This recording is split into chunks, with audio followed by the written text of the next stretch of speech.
What is going on, guys? This is Jake from Fish Tech, and today we are going to be getting into some of the more advanced features in Better Touch Tool. We got the configuration open right here. So the two things that we're going to be talking about today are touch bar groups and conditional activation groups. Do you want to join my touch bar? Every time somebody subscribes, I get a notification on my touch bar, and that makes me dance. So if you want me to do a dance, subscribe to the channel. And just so you guys know, this tutorial is going to be kind of like a second step into Better Touch Tool. So if you don't have a basic working knowledge of how to add a button and how to add a trigger and stuff like that, definitely go check out my original in-depth tutorial number 1, and that will give you all the background knowledge that you need and basically be able to understand what we're doing here. So we have AquaTouch open right now. Also, side note, shout out to the developer of AquaTouch. They got a huge update coming up soon. Huge. So I'm pumped. I'm fired up. You can get updates on their Discord. I'll put that link in the description, but it should be out in like a couple days. So definitely be ready for a video on that. So back to what we were talking about. Touch bar groups are actually one of the main features that AquaTouch runs off of. And there are tons of other presets that operate on this function, but basically what it is when you click one of the buttons to activate the group, like the Now Playing widget, then it's going to activate that quote group. Or if you do it with with whatever other button that they have the group set up for, all you have to do is click the certain icon, and then you get this group that you can put together, and you can decide, oh, I want this to all these different things to open when I click this button. So that's the touch bar groups, and also the conditional activation groups is another big aspect of how AquaTouch operates. So basically all these web widgets that you get when you go to different websites. So if you go to YouTube, you'll see that this little YouTube icon pops up. That is part of the conditional activation group that is saying, oh, the website YouTube is open right now, so we need to show this button so that you can access the YouTube web widget. So we're going to go over all of that stuff. I'm going to switch over to a much simpler preset so that we can get the basics down. So the first thing that we can do is we can just add a new app, and we can do it for we'll say Safari, because we already have a Chrome set up, and we'll get into that in a second. But we got Safari open, and let's say we want to create our setup for Safari. You know, you want some big group that you want to be able to open. So instead of clicking touch bar button, you're going to click the group, and you'll see this folder show up. And this is also just like a really good fundamental to know. When you open up other people's made presets, you might see these folders and be like, oh, like that's why there's all these folders everywhere. Because I remember when I originally was looking through other people's presets, I was just like so confused at what the heck these folders were and like what they did and how they operated. So it's good to have a good knowledge of this. So once you create the group, you got the group name. So you do want to give it a name. We can say like Safari Fun for now.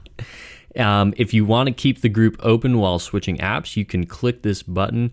For our purpose, we're not going to do that, but that would make it so, you know, if we were thinking about the AquaTouch Now Playing group, you click the Now Playing button, and then while you're switching between all these different apps, that will now stay open, so you could change like the songs and stuff. So we're going to want to save that. You can check out the common. It's all standard stuff for your button, because this group now becomes a button, as you can see. It's called Safari Fun. If you wanted to make it an icon, all you'd have to do is select the icon that you want, and then you can click show only icon, no text. For us, we're just going to keep it as Safari Fun, and we'll work off of that. So in order to add things to this group, you want to go open up the folder, and now you can add things to the group. So, we're in Safari and we're having fun. So let's say we want to add some widgets. So we can get like a volume slider in there. And we can also get a brightness slider in there, and we'll add one more thing for you. So we'll call it we'll get the we'll get the weather widget. So we have these three things in the group. We can go back and we can actually go open Safari. Okay. And we'll just chill on Google. You see Safari. If you click it, now all three of those things are going to open. You got the volume slider, you got the brightness, and then you got the weather widget. So you can see the weather. It's pretty nice. But now you're actually stuck. You're stuck on this this setting. So if you open the group, how are you supposed to get out of it? And that's a great question. So you actually have to open up the Safari Fun. We're going to add a touch bar button, and we're going to add a trigger that's called, you can just type in close here, and it will be close currently open touch bar group. So now you have an action where you can now close the touch bar group so you can get back to the original view that you were at before. Now if we go to Safari and we click Safari Fun, the button is not there. Where'd the button go? Oh, there's no button title. That is why. Close group. So you do actually have to put the button title or an icon, and then you will see it pop up right here. Now you can close the group, and now you're able to go back to what you were doing before. But that looks kind of terrible, to be honest with you. So if you want to make it look better, you can just click this, place it on the left-hand side, and then let's say you want like an icon that's not really, or just this X works perfectly. So drop the X in there, show icon only, no text. Now when we go back, we're in Safari, we open Safari Fun, we get the X, but it didn't go all the way to the right side or to the left side. So this this silly little thing, we're gonna put it here. We're gonna give this a display order of 2, and we'll save it. We'll give this guy a display order of 3, save it, and this guy gets a display order of 4. And the closed touch bar group is at 0. So let's see if that makes it better. There we go. So in order, we got the closed group, weather widget, brightness, volume. You probably want to switch those just because that's probably how you'd want it. But you click the X and you're back. And now it's on the left side. So that is wonderful.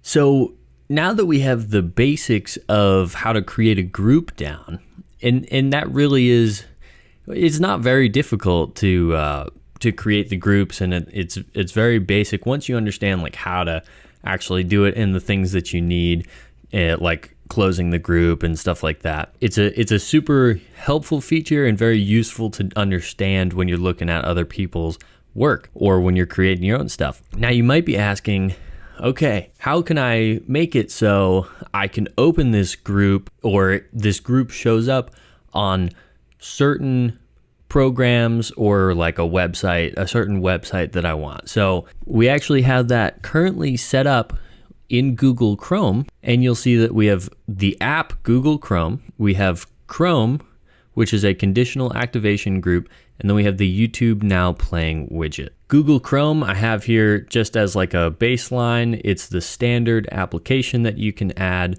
and it helps you understand like what's showing where, because when you're setting up these conditional activation groups, they can sometimes get pretty confusing. So right now we have Google Chrome to show this button, bloop blop, and it will smart zoom. It's just a random button that I wanted to feature.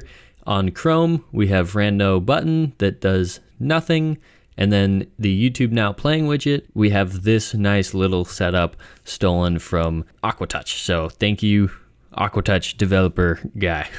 But basically what this is going to do is when you create a conditional activation group, you can go and edit the conditions for the group, and you can say, I want, and if you have a basic understanding of how programming works, this will definitely come natural to you. If you've never programmed before, then it might be a little confusing and overwhelming. But the basics we can go over here. So you're going to start when you create a new one. I'll actually just show you what you get when you create a new one. So we'll create a conditional activation group.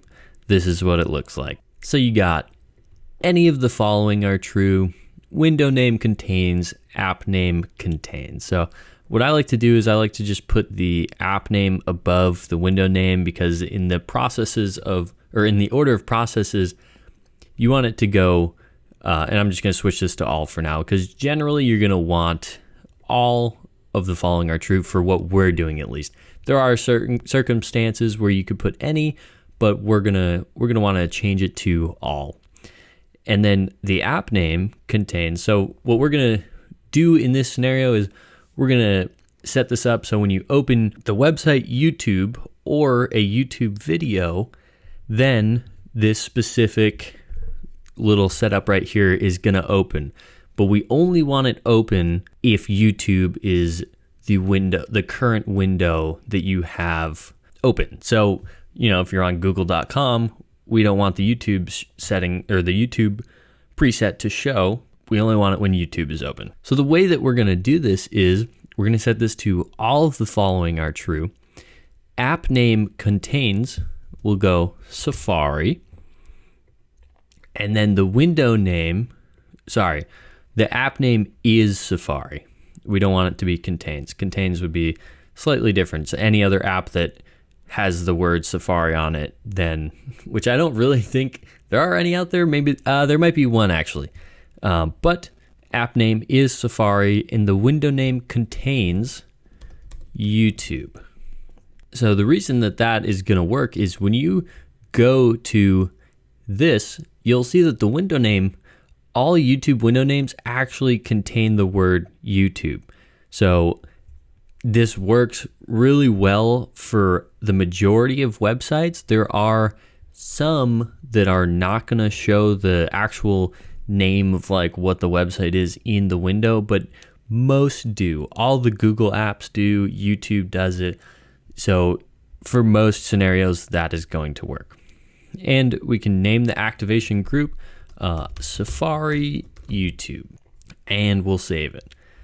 So now we want this same setup, so I'm just gonna highlight it all, hit Command C to copy it, open Safari YouTube. In order to paste it, you do have to create a trigger, but then you can just hit Command V, and you are good to go. You can then delete this trigger, and now we have all of those buttons and triggers now in the Safari YouTube. And if you're wondering, you can do the same thing between different presets. So you can go to the Aquatouch preset, you can highlight what you want, copy it, then you can set this new preset as your active one, and you can go into whatever app you want and you can paste all of those triggers. So super helpful to do that, saves you a lot of time. So if you're in the conditional activation group and you're clicking on the buttons, in order to go change the conditions of the group, you actually have to click Safari YouTube, and then you can see that the edit conditions for the group pops up. So this right here should work. So let's go test to see if it works. So we open up here, and there you go. You can see that the YouTube preset that we had pops up. We do have our Safari fun. We can click the group and it'll open the group, and then we can close the group. Now here's the real test. If we switch to Google, you can see that everything went away because Google does not have the window name YouTube in it. But when we switch back to YouTube, boom, there it is again. So this is when you get it right, it feels really good and it's a lot of fun.